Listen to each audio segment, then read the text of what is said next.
El Mundial de Qatar. ¿Por dónde comenzar a explicar todo este embrollo? Quizás lo mejor sea hacerlo por el principio.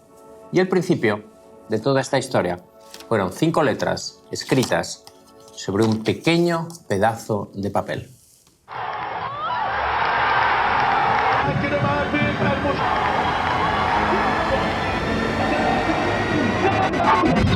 Para muchos, celebrar un mundial en Qatar era algo prácticamente imposible. De hecho, el país tenía que resolver muchas dudas antes de empezar el torneo. Por ejemplo, ¿cómo iban a conseguir construir 8 estadios en apenas 12 años? ¿O cómo iba un país que es poco más grande que la región de Murcia a acoger a millones de fans que acuden cada 4 años para ver el mundial de fútbol? Pero sobre todo, ¿cómo iban a conseguir que se jugase a fútbol en un país desértico que supera los 40 grados en verano? Para ser justos, Qatar ha conseguido responder sin problemas a todas esas preguntas.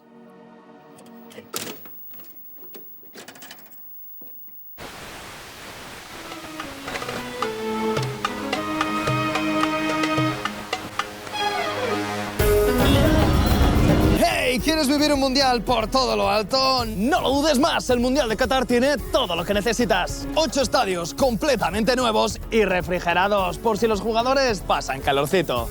Y para todos los fans tenemos carreteras recién asfaltadas, hoteles de lujo, puerto y aeropuerto para que vengas a través de tierra, mar y aire, como tú prefieras. ¿Preocupado por las temperaturas? No te sofoques, porque FIFA por primera vez en la historia ha pensado en todo y moverá el Mundial al mes de noviembre. Y si tu país llega a la gran final, podrás visitar Lusail, una ciudad completamente nueva en la que se disputará el último gran partido. Sí, has escuchado bien, completamente nueva. ¿A qué estás esperando? Ven a Qatar a conocer a Laeb, la mejor mascota de la historia de los mundiales. Bueno, quizá me he venido un poco arriba, pero vamos a lo importante. Qatar lo ha conseguido, así que todos a ver el Mundial, ¿no? Bueno, en realidad, como os estaba diciendo, esto es solo el principio.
Probablemente la primera pregunta sea la más importante de todas. ¿Por qué eligió FIFA a Qatar? Teníamos la sospecha de que no iba a haber juego limpio, que me temía que estuviesen comprados. It's the biggest, the most corrupt votes in sports ever because it's the biggest single sport event in the world. Where you're getting the president of one of the most powerful countries in the world to say to their guy, hey, we think you should vote for this guy.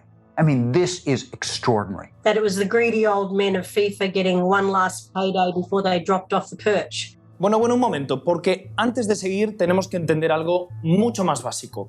¿Cómo elige la FIFA cada sede mundialista? En el año 2010, FIFA eligió una votación muy inusual, aunque normalmente en cada una de ellas elegía solo una sede. En la del año 2010 eligió a la vez las sedes de 2018 y 2022. The reason I think that they decided to have a dual voting process for the 2 World Cups together was because FIFA had long been concerned about the way that the World Cup would be rotated around the 6 different international confederations. Había una alternancia en el Mundial, un año una vez Europa, otra vez no Europa. Entonces el 14 había sido en Brasil, pues el 18 que sea Europa y el 22 que no sea Europa. And this system has changed over time. I think it was 2007 when they decided that they would change the rules again so that if a continent had hosted either of the previous 2 World Cups, then they wouldn't be able to bid. Y así es como en el mes de octubre aproximadamente, o un poquito más, ya es cuando ya definitivamente sabemos que tenemos que ir al 18. Even though FIFA had in their guidelines that there shouldn't be collusion between the bids, the obvious thing for all of the bids to do was do deals with one another. The very way that it was set up almost incentivized dealing in votes and offers of whatever kind of assistance to other bids and, in some cases, perhaps outright bribery. A la hora de repartir los mundiales, la FIFA tiene una regla fundamental. Ningún continente puede organizar 2 consecutivos. Por esa misma razón, todas las candidaturas europeas peleaban por el Mundial de 2018. Rusia, Inglaterra, Países Bajos junto a Bélgica y España junto a Portugal. El resto competían por el de 2022, Corea del Sur, Japón, Australia, Estados Unidos y Qatar. Ya conocemos las candidaturas y cómo fueron organizadas, pero ¿cómo eligió FIFA a las ganadoras? ¿Pudieron votar las más de 200 federaciones nacionales? ¿Pudo votar también el público a través de votos de SMS como en el Festival de Eurovisión? ¿Hicieron los informativos un recuento en directo como en las elecciones generales? No, la FIFA tenía una manera mucho más sencilla de resolver la votación. Todos estos hombres, miembros del comité ejecutivo, votarían de una manera absolutamente secreta y confidencial, y de esa manera nadie jamás conocería cuál fue su elección. 24 hombres decidiendo en completo secreto el destino del Mundial. La verdad es que nadie se hubiera podido imaginar que algo podía salir mal. Ha dicho 24, bueno, fueron 22 en realidad, porque estos 2 de aquí tuvieron sus problemillas legales antes de la votación. They were both shown to have been open to accepting bribes in a investigative piece of journalism by the Sunday Times, filmed them effectively saying that they would accept bribes for their votes, they would accept incentives.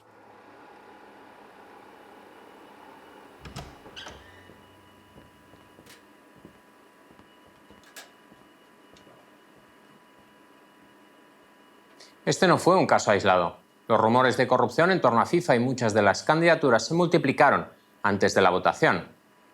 Y Qatar no fue una excepción. FIFA had a reputation for being dodgy and that decisions were not necessarily made based on merit. Es una sospecha que siempre tuve del que era secretario de la CONCACAF, de Jack Blazer. Su secretaria me envió varios emails diciendo que quería conocer la candidatura y tal. Yo se lo enseñé antes al presidente. Bueno, si quiere venir, pues que venga. Lo que no sé si voy a aguantar yo, porque en un viernes, sábado, domingo nos recorríamos Madrid, Barcelona, Sevilla, Lisboa y Oporto. Pero luego me di cuenta de que no iban por ahí. La propuesta de venir a ver estadios y demás no era muy finamente en un email me di cuenta de que era otro tipo de propuesta. When I learned that we had engaged certain consultants who had brought their own unsavoury reputation, I might add, to the bidding process, and even more so, we had to keep that secret. We weren't to tell anyone that these people were working for us. They do keep in the shadows. That's their role. And that's the way FIFA liked it. FIFA used these people, not just in relation to Australia, but others as well. I would describe them as being like courtesans to the court of FIFA. Their job was to find out what the VIPs at FIFA wanted, what would make them vote for Australia or Russia or Qatar or Korea or whoever, and what they could do to make that happen. Look, it's almost impossible to overstate how corrupt FIFA was during those days. But what the Qataris were able to do was bring in a whole series of international media consultants who were brilliant. It was like hiring Cardinal Richelieu to work on your side. I mean, these guys were fantastic. And they took that level of influence to a whole nother level.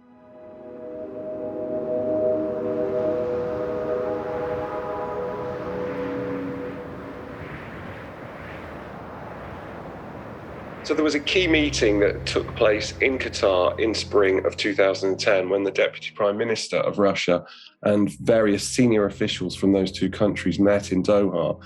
in what became known as the Doha Pact, where they were discussing how Russia and Qatar would work together to explore oil exploitation in various parts of the world. It was later alleged that a key role of this was that the two countries would also work together in terms of doing whatever they could to help each other. Separately to that, though, it was also well known that Qatar were in a separate voting pact with the Spanish bid as well, the Iberian bid. They were going to work together, effectively trade votes and vote for each other and persuade their supporters to vote for each other. So Qatar was involved in two voting pacts, one with Russia and one with Spain. And obviously it worked out for Russia and Qatar. It didn't work out for Spain.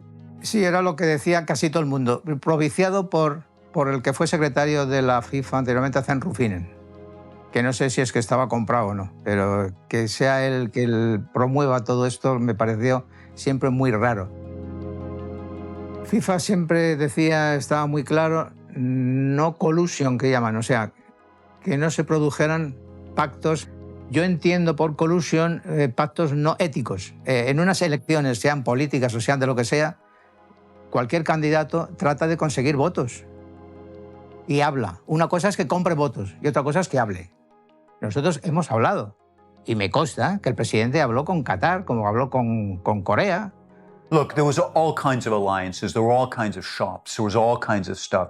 I've been to Borolac Hotel, which is that 6-star luxury hotel in the center of Zurich. And I can assure you that it's like a John le Carré novel in real life. So outside, the guys are making their speeches and they're saying this, but inside the Borolac, you can see them making the deals. So did the Qataris and Russians do some vote exchanges? Probably they did, but so was everybody else.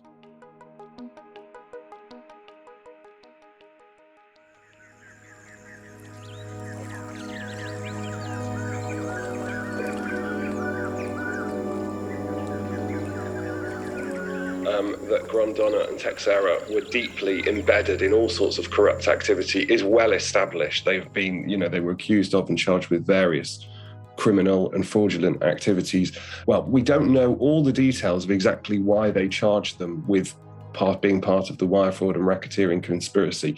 But the documents coming out of America said that those three did accept bribes for Qatar. What we don't know is the precise mechanism by which they got the money or they were meant to get the money. The fact that the three from South America were implicated, again, comes back to something that we knew and were reporting even before the vote, which is that the South American voters were aligned with Villalona's Spanish and Spanish-speaking pact that was working with Qatar. And the idea was that Spain would marshal the voters who they could influence in South America and elsewhere to vote for Qatar, and Qatar would marshal their voters or some of their voters to vote for Spain. Then we go to Jack Warner of Trinidad, a tickets out, a bribe giver and taker, a corruption superstar. Warner cobró dinero de Qatar y sus hijos también. Y uno de ellos colaboró con el FBI después. O sea, y ahí esos se dieron en bolsas en dinero en Nueva York.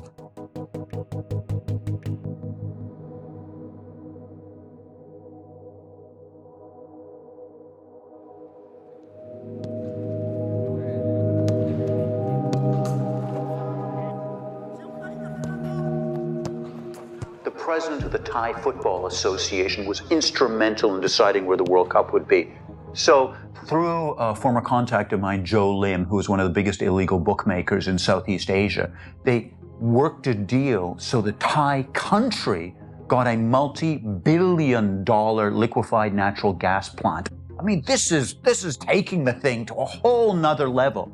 Another example, just before the vote in December 2010, in November, there's a meeting at the Élysée Palace, which is the presidential palace in Paris, with Sarkozy, the president of France at the time, Michel Platini, who's the head of UEFA at the time, who also has a vote in this decision, and the Qataris come. I mean, this is a level that no one else brought to that field.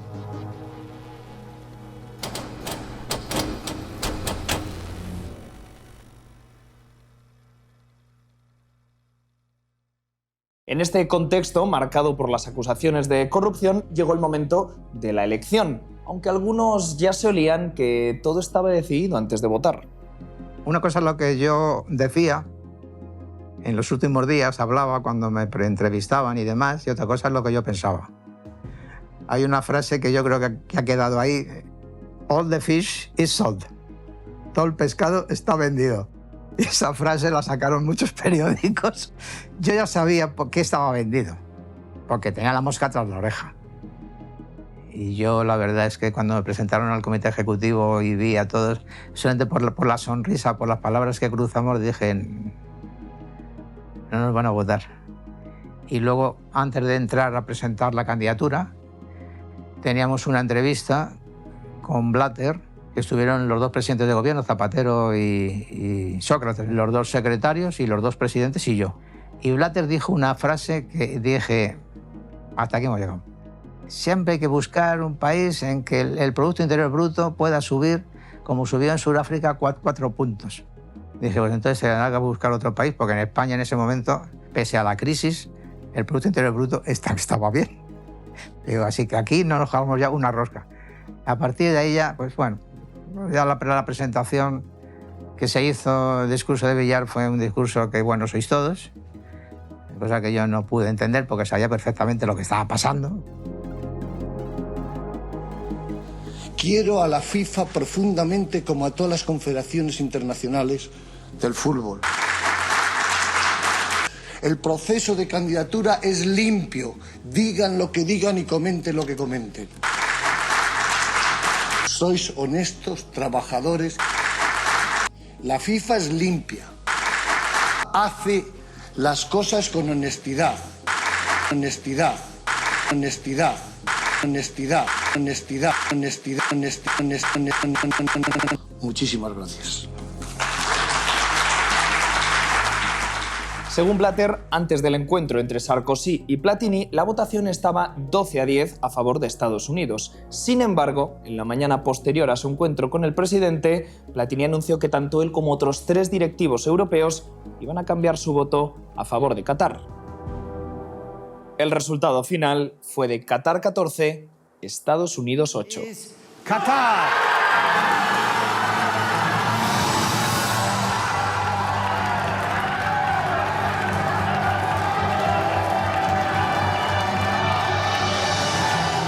He tenido los informes en mis manos de las otras candidaturas y las mejores valoradas eran España y Estados Unidos.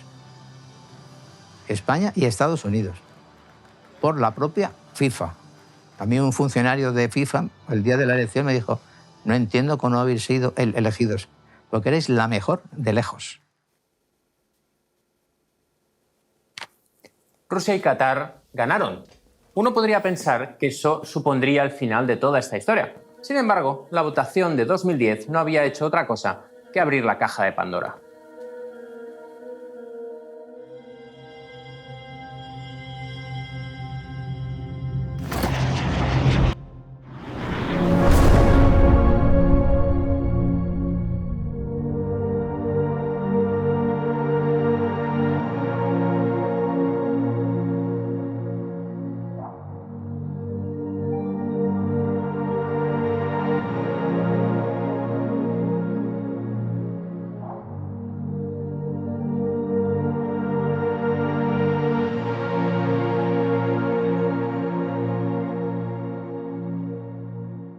La presión aumentaba y FIFA necesitaba hacer algo para intentar demostrar al mundo que no permanecería impasible ante la corrupción.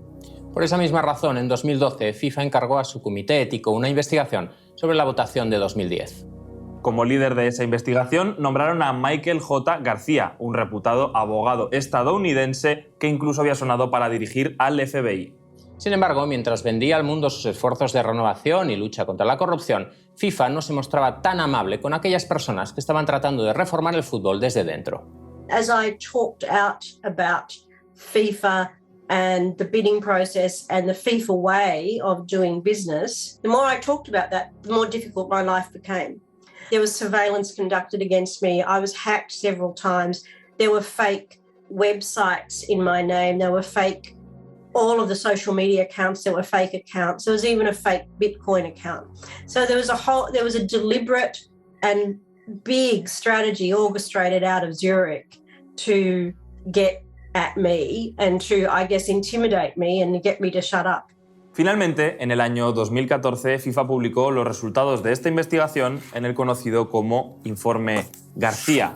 En dicho informe se recogían investigaciones e informaciones de posibles actuaciones irregulares de candidaturas como Inglaterra, Qatar, Corea, Japón, Australia, pero sobre todo, en sus conclusiones, dejaba libre de cualquier sospecha de corrupción a los mundiales de Qatar y Rusia, y por lo tanto, dichos mundiales seguirían adelante. Sin embargo, el informe decepcionó a muchos, incluido el propio García, que dimitió de su puesto poco tiempo después de concluir la investigación. Yo estuve declarando en Zúrich, creo que fue el año 14, y estuve en esa comisión, y esa comisión al final se quedó ahí. Tanto hacer y no pasa absolutamente nada. Listen, that was a walking, talking joke of investigation. Look, I teach investigation as a professor now at the University of New Haven. They would have failed my first year course. They investigated everyone after the event, with the exception of Qatar and Russia, the two countries that won the thing. What's the point of having that investigation? And the excuses that they used not to investigate were unbelievable. Look, there's an old joke, when your student doesn't hand in his homework and he says, oh, the dog ate my homework. This is the dog ate my homework kind of excuses. The Russians said to Garcia, we've wiped out all our hard drives. So Garcia, who's supposed to investigate whether Russia and Qatar have received, paid bribes or done whatever, goes, oh, okay, I guess the investigation is over. It is a joke of an investigation. El fallido informe García parecía el punto y final. Las acusaciones sobre FIFA y otras candidaturas quedarían sin investigar y la corrupción seguiría campando a sus anchas. Sin embargo, justo entonces comenzó a surgir un insistente rumor en la prensa. Estados Unidos llevaba meses rebuscando entre los trapos sucios de FIFA. ¿Y por qué ellos? ¿Por qué Estados Unidos? Bueno, quizá la FIFA se ganó un poderoso enemigo cuando en la votación de 2010 les dejó sin mundial. American officials from Barack Obama down. Bill Clinton was also been involved in an ambassadorial sense for 2022. The Americans were clearly very unhappy that they didn't win 2022 when they sort of had believed that they were going to, and Sepp Blatter had spoken publicly about what a great World Cup America would be. Se lo comenté al secretario de la federación en aquel momento, le dije, yo creo que el presidente de la federación norteamericana ha debido pensar, me habéis fastidiado el Mundial, pues ahora os vais a enterar. On December 2nd, 2010, the vote is announced at a hall in Zurich, and the people are bussed in. And as the bus leaves, Jerome Valcke, the second in command at FIFA, is at the back of the bus saying, FIFA is over. This has killed FIFA. And if that is true, he was absolutely right. Because that moment, 4:10 p.m. Zurich time, the whole world reacted with utter disbelief and skepticism and cynicism towards those decisions. And it really sounded the death knell to Sepp Blatter's FIFA. Los rumores eran ciertos. Estados Unidos, a través del Departamento de Justicia y del FBI, llevaba años investigando a FIFA. Las primeras consecuencias, y también las más contundentes, estaban a punto de caer como una losa sobre la sede de FIFA en Zúrich.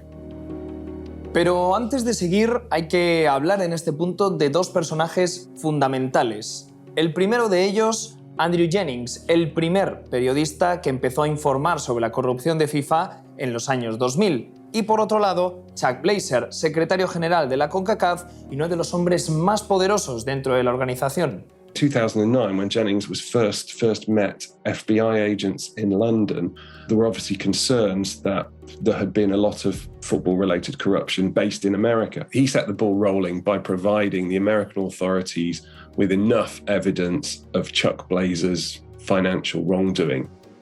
The American investigators made a decision very early on in the process. How do we bring home these investigations. It's quite difficult because these are international executives living in other countries, doing business deals in other countries. And what they were able to find was that they used Miami and New York for all their financial transactions, which is why Steve Berryman, the unsung hero of this investigation, was saying, we can get them on this. This is where we can get in and see them. And there was a series of dramatic meetings where they got the American representative for FIFA, this extraordinary character that you couldn't make up in a novel called Chuck Blazer, to wear a hidden microphone and record these guys. You had all kinds of, really undercover secret operations against these guys. This is why that first investigation, which had so much drama, so much power, so much effect, was mostly associated in the Americas. Without Jennings, they wouldn't have got Blazer. Without Blazer, they wouldn't have got the rest of FIFA. And without the DOJ investigation, then all those incredible scenes of 2015 and senior officials coming out of hotels early in the morning in Zurich to be arrested and taken away wouldn't have happened. A finales de mayo de 2015, FIFA abrió las puertas de su hogar en Zúrich para celebrar elecciones presidenciales. Blatter se preparaba para su quinta reelección seguida, pero entre los invitados había alguien que no esperaban.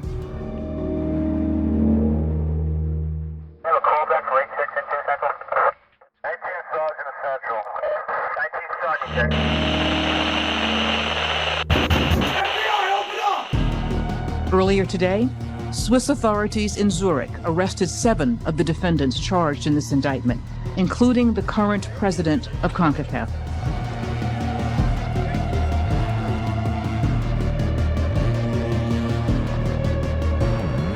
The 47-count indictment against these individuals includes charges of racketeering, wire fraud, and money laundering conspiracies spanning 2 decades. As the U.S. Attorney said, this investigation has been long and painstaking, and it is not over. And the work will continue until all of the corruption is uncovered and a message is sent around the world that this conduct will not be tolerated. This really is the World Cup of fraud. And today we're issuing FIFA a red card. It was such a miracle that at first when I heard it, when we started hearing the stuff that the U.S. Department of Justice was coming in, we didn't believe it. We thought, oh, it's just another story. It's, it can't be happening. It cannot be possible. Me levanté de la cama y me encontré con esa sorpresa que había entrado el FBI y se había llevado a todo el mundo por delante. I got a pre-dawn phone call. I was living in Canada at the time, and I couldn't believe it. It was extraordinary. I was following it in live time. It was like the assassination of Kennedy for the other generation. We all remember where we were. La investigación estadounidense destapó todas las miserias de FIFA y desenmascaró a sus personajes más corruptos. Look, it's very difficult to overstate how much organized crime and racketeering was involved in that 2017 trial. The prosecution, the Department of Justice, Steve Berryman, these guys put up their hand and said, this is an organized crime syndicate. And they were talking about FIFA. They were saying, this is an organized crime syndicate. The world's biggest sporting organization, the American prosecutors say, is like a racketeering organization. Unbelievably, the judge says, you know what? I think you're right. And the judge is a judge in the New York, Brooklyn Southern District Court, which is used to dealing with the 5 families, the big mafia families, the Russian mafia. They take a look at the FIFA and they say, oh yeah, that's an organized crime syndicate. Unbelievably even more, the defense lawyers say, oh yeah, FIFA's an organized crime syndicate, but our clients are innocent. In the midst of that trial, you had death threats being given. You had 2 executives outside of the courtroom who were mentioned in the courtroom days later being killed in mysterious circumstances. One was a poor Argentinian television executive who ran in front of a train and was killed instantly. The other one was a Mexican TV broadcaster who was going for a bike ride and he was killed in a mafia-style assassination. This was an extraordinary, dramatic case. Tras las primeras redadas en 2015, el gobierno del fútbol mundial quedó en estado de shock. Blatter dimitió unos días después como presidente y FIFA cayó en una especie de coma.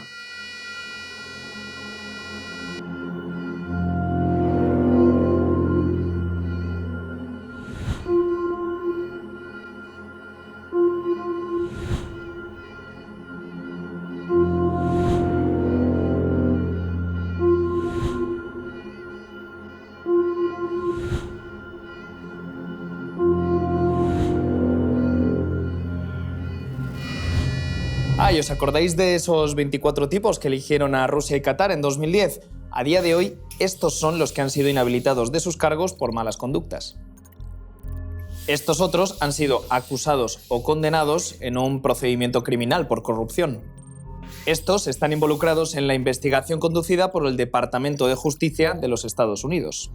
Y finalmente, todos estos han sido acusados de incumplir el código ético de la FIFA, aunque ninguno ha sido procesado. Estas investigaciones golpearon con fuerza a FIFA. Sin embargo, como sabéis, la justicia no siempre es perfecta. Algunos de los investigados dentro de FIFA fallecieron antes de que pudieran recibir ninguna condena en firme. Otros permanecen refugiados en sus países o son considerados directamente como fugitivos por la justicia estadounidense. Además, la investigación en Estados Unidos solo puede juzgar los hechos y personas ubicados en su territorio, y eso deja a los miembros europeos a merced de una investigación en Suiza que lleva varios años en curso sin muchos avances. There's no massive change resulting from the US investigation, and the Swiss investigation is another story altogether. When you look at the two large investigations, they are the Swiss and the Americans. And the Swiss, you're still waiting to see what they've done. And they've kicked out their Attorney General. And I always remember the Attorney General, Michael Lorber, getting up with the then US Attorney General, Loretta Lynch, in 2015 and saying, well, this is like a 90-minute game. It's going to take a long time. Well, here we are 7 years later, and it's certainly taking a long time. And you sort of wonder why they even bothered in the first place.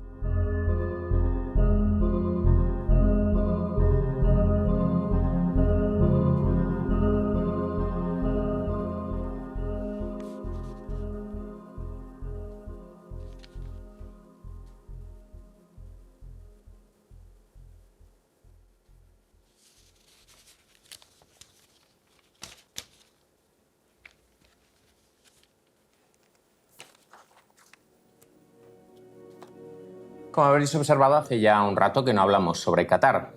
Muchas de las dudas y sospechas que se cernían sobre su candidatura siguen todavía sin resolverse a día de hoy.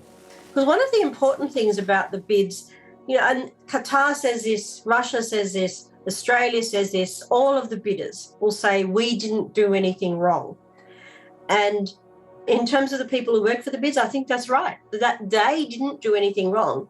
That's why they had consultants or third parties, because it's what we would call, I hope this translates well in Spanish, but it's in English, it's plausible deniability. So, someone who's working, say, the president of the Football Association, can say, I never had a conversation with that person about them getting $500,000. And that will be true because someone else had the conversation. In 2019, there was the third affidavit. The third one, interestingly, surprisingly, because of the nature of geopolitics, has received a fraction of that attention. But it is stated very clearly in that affidavit that Qatar was involved in paying the bribes to football executives. Pero recuerdo un documento que eran un cuadernito con 6 hojas que era taxativo. Los mundiales 18 y 22 se celebrarán en tal fecha y en tal fecha. Inamovible. Y después me encuentro que el de Qatar lo pasan al mes de noviembre. ¿No era inamovible? ¿Y eso se han callado todas las demás candidaturas? Qatar no solo consiguió salir indemne del estallido del FIFA-Gate, sino que además, durante años, siguió trabajando en absoluto silencio.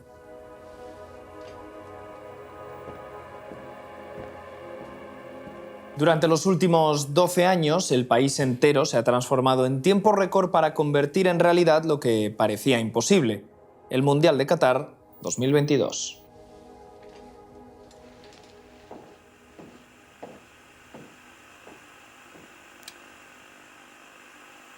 When you give work to somebody, even in hard conditions, you give him dignity.